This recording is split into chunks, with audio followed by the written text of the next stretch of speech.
मेरे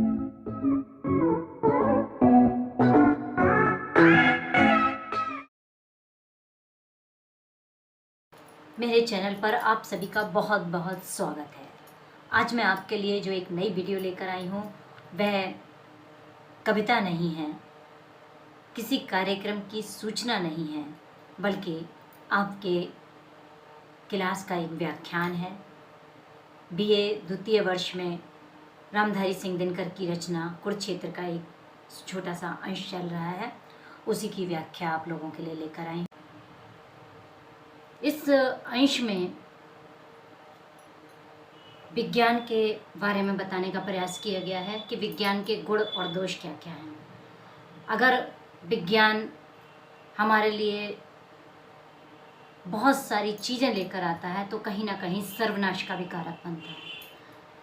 अपनी इसी बात को रामधारी सिंह दिनकर ने इन पंक्तियों के माध्यम से बताया है कि सावधान मनुष्य यदि विज्ञान है तलवार, तो इसे दे फेंक तजकर मोह स्मृति के पार। हो चुका है सिद्ध है तू शिशु अभी नादान, फूल कांटों की तुझे कुछ भी नहीं पहचान। खेल सकता तू नहीं ले हाथ में तलवार, काट लेगा अंग तीखी है बड़ी है धार। रसवती भूखे मनुष्य का श्रेय, यह नहीं विज्ञान कटु आग्नेय। श्रेय उसका प्राण में बहती प्रणय की वायु, मानवों के हेतु अर्पित मानवों की आयु। इस अंश में रामधारी सिंह दिनकर ने विज्ञान के दोनों पक्षों को लिया है। विज्ञान का एक पक्ष होता है जो कि हमारे लिए बहुत ज़्यादा लाभदायक है, मगर कहीं ना कहीं उसका दूसरा पक्ष हमारे लिए हानिकारक है। तो उन्होंने कहने का प्रयास किया है और सावधान भी किया है साथ में मनुष्य को, किस मनुष्य तू सावधान हो जा। यदि विज्ञान तलवार है, जिस तरह से कि तलवार जो है काटने का कार्य करती है, तो तू इसे फेंक दे और इसका मोह भी तू त्याग दे। हम लोग लगातार विज्ञान के उपयोग करते हैं, विज्ञान के चमत्कारों पर जो है आगे बढ़ रहे हैं। हमारी जो संसार है, हमारा जो केंद्र बिंदु है, वो सब विज्ञान पर आधारित हो गया है। हम लोग विज्ञान के आविष्कारों के अलावा अपने कोई भी काम नहीं कर पाते। यहाँ तक कि हमारा मन है, जो हमारा जो मस्तिष्क है, वो तक विज्ञान ने अपने में समेट लिया है। इसी बात को बताते हुए रामधारी सिंह दिनकर कहते हैं कि हो चुका है सिद्ध कि तू शिशु अभी नादान।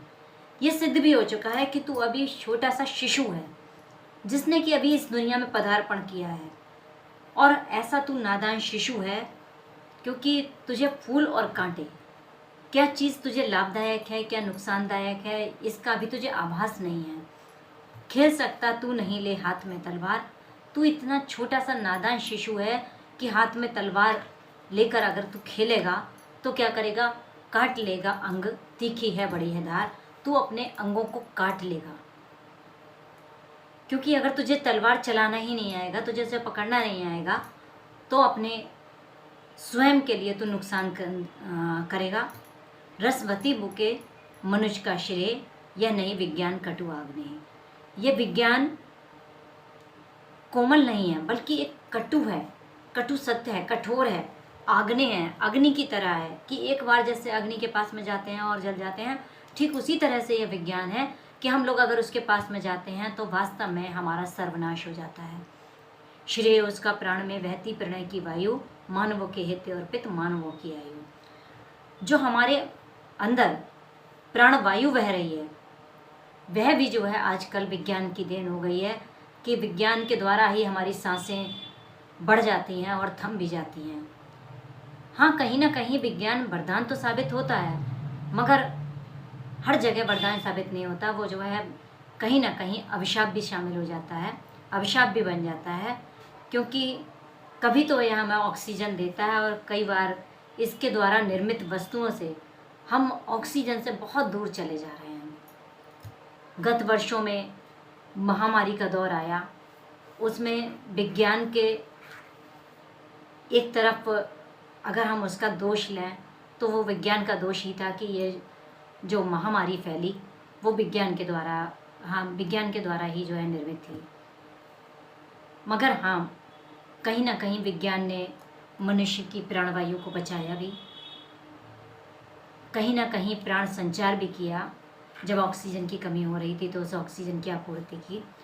तो कहना चाहते हैं दिनकर कि मनुष्य तू सावधान हो जा, इसके बहुत ज़्यादा इसके बिल्कुल नज़दीक मत आ, क्योंकि अगर तू इसके नज़दीक आएगा तब भी ये तुझे नुकसान देगा और इससे दूर जाएगा तब भी। इसलिए विज्ञान यदि तलवार है तो जिस तरह से तलवार हमारा बचाव तो करती है, मगर साथ में अगर हम उसका प्रयोग सही से नहीं जानते तो हमारे शरीर के अंगों को काट देती है। ठीक इसी तरह से ये विज्ञान भी है। तो आशा है आपको मेरी ये वीडियो पसंद आई होगी।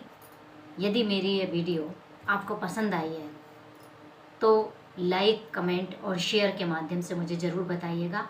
और हाँ, मेरे चैनल को सब्सक्राइब करना मत भूलिएगा, जिससे कि आपको मेरी अगली और भी वीडियो मिलती रहेंगी और इसी तरह से बहुत सारी जानकारी मिलती रहेगी। कभी आपको क्लास का व्याख्यान मिलेगा तो कभी मेरी कविता मिलेगी।